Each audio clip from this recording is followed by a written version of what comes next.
And so I went back to a therapist and she told me, hey, you need to go to treatment. I said, I'll get sober when I'm 30. She says, you're not going to make it to 30. And what was your breaking point? What even brought you into the path of recovery 100%?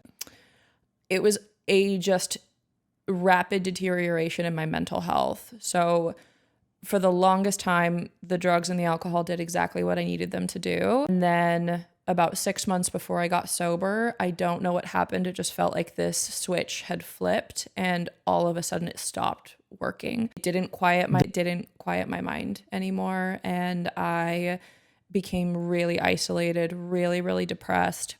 And I started to notice people around me because at 27, like, a lot of people are kind of outgrowing the heavy drinking and the Sure. they're starting families and they have career goals and they're getting promoted and they're buying houses or condos and they're achieving these milestones. And I'm kind of looking at my life and myself and I'm Where just am I like, going? everything is a dead end and I have no resolve. And so I just became really aware that like I'm not capable of these kinds of things and I don't know why. And so I was aware that I was different and that there was something very wrong with me, but I didn't know what. And so I just got really, really depressed and I was suicidal. And then I started going into psychosis and becoming really, really unstable.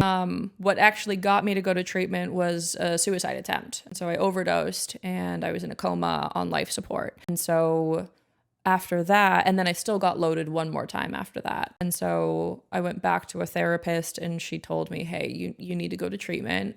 I said, I'll get sober when I'm 30. She says, you're not going to make it to 30. You need to go to rehab. And Like so, now. Exactly. I was at 27. I was like, I'm going to stay sober. And I still ended up drinking that night. And that's when I realized I don't know how to stay sober. And I don't think I can stay sober.